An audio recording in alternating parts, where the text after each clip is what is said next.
जय माता की मित्रों। हम लोग गोचर राशिफल की बातें कर रहे हैं।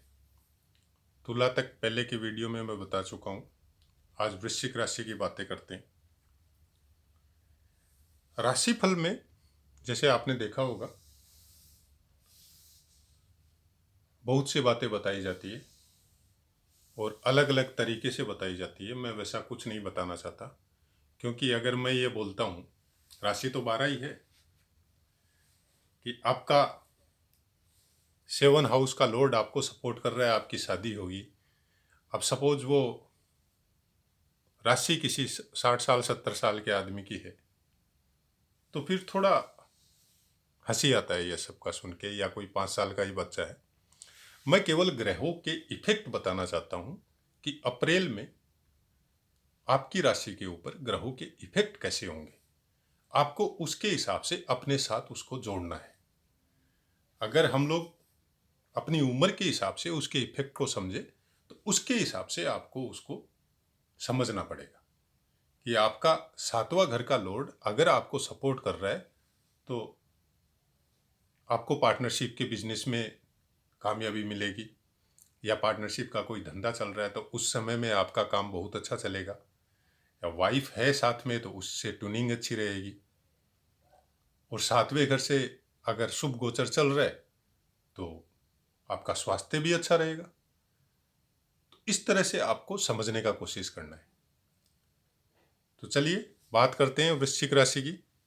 वृश्चिक राशि लगन में केतु है, जो 1.5 साल रहेगा। कुछ मेंटली टेंशन आपको देगा, वो भी पॉजिटिव के लिए। कोई नेगेटिव टेंशन आपको नहीं देगा, क्योंकि आदमी टेंशन लेता है और वर्किंग करता है टेंशन से, तभी उसकी उन्नति होती है। तो वैसा कुछ केतु आपके साथ करेगा।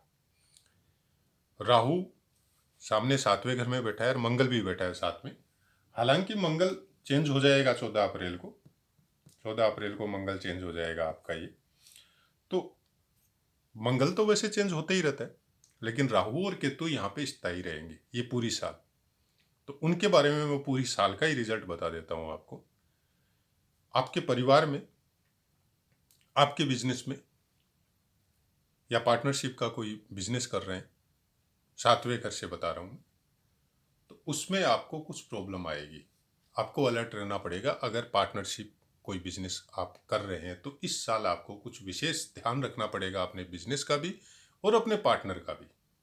हालांकि बिजनेस ग्रो करेगा, हालांकि आपका काम धंधा बहुत अच्छा चलेगा, क्योंकि वृष राशि पे राहु योग कारक होता है।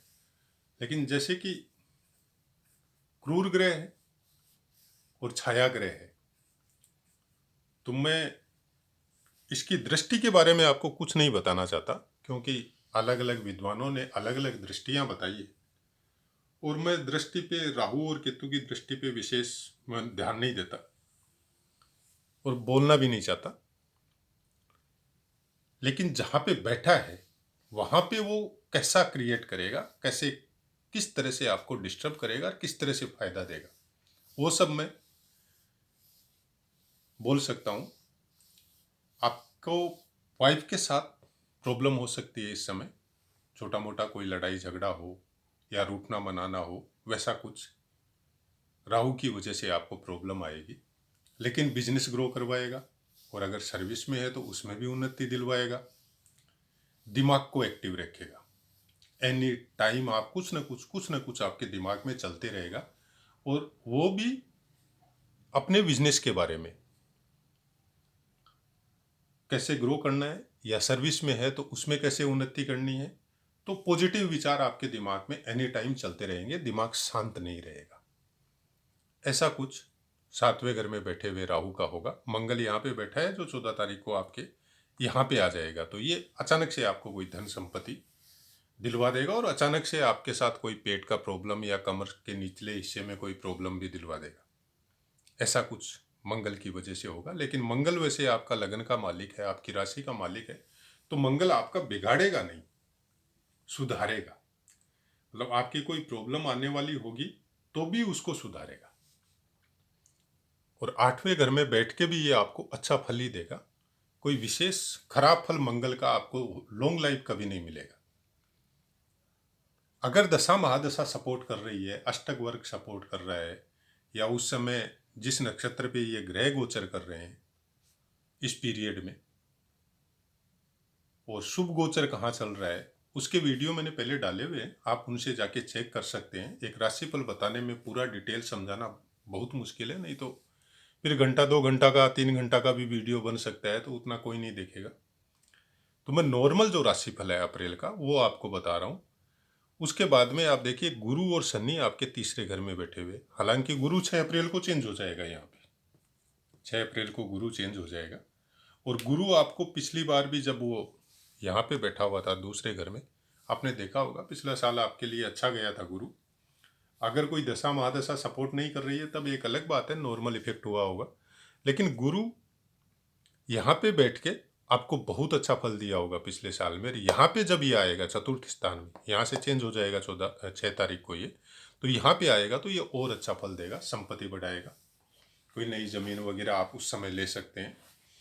माता के साथ विशेष लगाव देगा, परिवार में सुख के साधन क्रिएट करवाएगा, चाहे आपकी जमीन जायदाद हो, चाहे कोई घर में कोई नई गाड़ी लानी हो आपकी, तो वहाँ पे ये आपको खर्चा करवा सकता है गुरु यहाँ पे बैठ के, और अच्छा रहेगा। मतलब ये साल भर गुरु आपके लिए अच्छा रिजल्ट देके जाएगा, पॉजिटिव रिजल्ट देके जाएगा।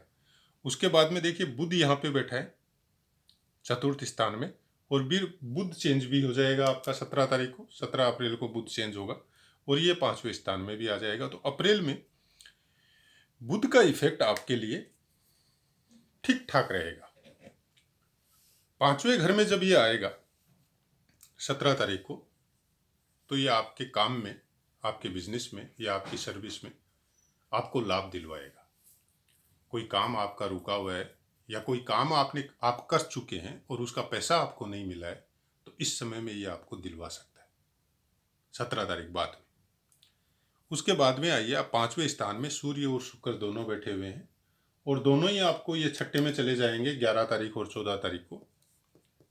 11 तारीख को आपको शुक्र चेंज हो जाएगा और सूर्य 14 तारीख को चेंज हो जाएगा, यहाँ पे आ जाएगा। शुक्र यहाँ पे बैठ के बहुत अच्छा फल दे रहा है आपको, अच्छी ट्यूनिंग देगा परिवार के साथ, फैमिली के साथ, और भोग के संसाधन थोड़े क्रिएट करवाएगा, वहाँ पे थोड़े कुछ खर्चे आपके ये करवा सकता है। और यहाँ पे जब ये बैठेगा सूर्य और शुक्र दोनों यहाँ पे आके जब ये बैठेंगे, तब भी आपका खर्चे से कनेक्टेड कोई काम है वो करवाएगा, और आपका कर्म से संबंधित या बिजनेस से संबंधित जो वर्क आप कर रहे हैं, चाहे सर्विस कर रहे हैं, चाहे कमीशन बेस का कोई काम करें, जो भी काम आप कर रहे हैं उसमें ये आपको एक्स्ट्रा वर्किंग करवाएगा, मतलब फाउंडेशन बनाएगा ये आपको आने वाले समय के लिए, वो काम आपके लिए फायदेमंद करवाएगा। तो ये चीज जब अप्रैल में 14 तारीख को सूर्य यहाँ पे आके बैठेगा, तो मेरे हिसाब से आप उस समय में कुछ ज़्यादा एक्टिव होंगे। आपके शरीर की शक्ति है, दिमाग की शक्ति दोनों अच्छी रहेगी, हेल्थ अच्छी रहेगी, और कोई चीज़ की प्रॉब्लम नहीं आने की वजह से आप अपने काम में बहुत अच्छे से मन लगाएंगे, और बहुत ज़्यादा उस काम का इफेक्ट भी आने वाले समय में आपको मिलेगा। और मंगल और राहु का मैंने बता ही दिया है। अब चंद्रमा आपके 11वें घर में बैठा हुआ है, जो आपको पता ही है 2-2.5 दिन में ये चेंज हो जाता है। तो ये आपको चंद्रमा आपके लिए वैसे तो लॉन्ग लाइफ अच्छा है, क्योंकि तुला राशि वृश्चिक राशि के ऊपर चंद्रमा भाग्य स्थान का स्वामी है, तो ये हमेशा ही अच्छे रिजल्ट ही देके जाएगा आपको, चाहे ये कहीं पे भी गोचर करे। लेकिन फिर भी शुभ गोचर का आप ध्यान रखिए, शुभ गोचर के विषय में मैंने पहले बताया हुआ है, तो वहाँ से जब ये गोचर करेगा तो कुछ विशेष अच्छा फल देगा। अदरवाइज कहीं से भी गोचर करो, चंद्रमा आपके लिए लॉन्ग लाइफ अच्छा है, हमेशा अच्छे ही रिजल्ट देगा। चंद्रमा की वजह से कभी कोई परेशानी आपके जीवन में नहीं आएगी। और शायद ये भी है कि आप जितने भी तुला राशि के हैं वो पानी से विशेष लगाव रखते हो, तैराकी का शौक हो, और खेल कूद में भी आप शायद पानी से संबंधित कोई खेल है उसमें ज़्यादा रुचि रखते हो, ऐसा कुछ हो सकता है तुला राशि वालों को। तो ओवरऑल अप्रैल का रिजल्ट, तुला राशि मैंने बोल दिया, मैं वृश्चिक राशि का बता रहा हूँ, माफ़ कीजिएगा आप, मैं वृश्चिक राशि के विषय में ही बोल रहा था, तुला राशि मैंने गलती से बोल दिए। वृश्चिक राशि का ही है, चंद्रमा भाग्य का मालिक बनता है। तो वृश्चिक राशि के लिए ओवरऑल जब हम रिजल्ट देखने जाएं तो ये महीना आपके लिए बहुत शुभ जाएगा, बहुत अच्छे रिजल्ट क्रिएट करेगा आपकी लाइफ में भी और आपके आने वाले समय के लिए भी। कारण है, आने वाले समय के लिए जब शनि तीसरे घर में शुभ गोचर चलेगा वो 2.5 साल चलेगा, तो शनि के विषय में तो कोई प्रॉब्लम ही नहीं है और अपनी राशि पे चलेगा। और उसके बाद में गुरु जब यहाँ गोचर करेगा, 6 अप्रैल को यहाँ आ जाएगा गुरु, तो ये बहुत अच्छा जाएगा आपके लिए। 5वें घर का मालिक है, धन संपत्ति भी बढ़ाएगा, विद्या बुद्धि के क्षेत्र में भी, बच्चों के क्षेत्र में भी आपको अच्छी उन्नति देके जाएगा, बच्चों से ट्यूनिंग अच्छी रहेगी।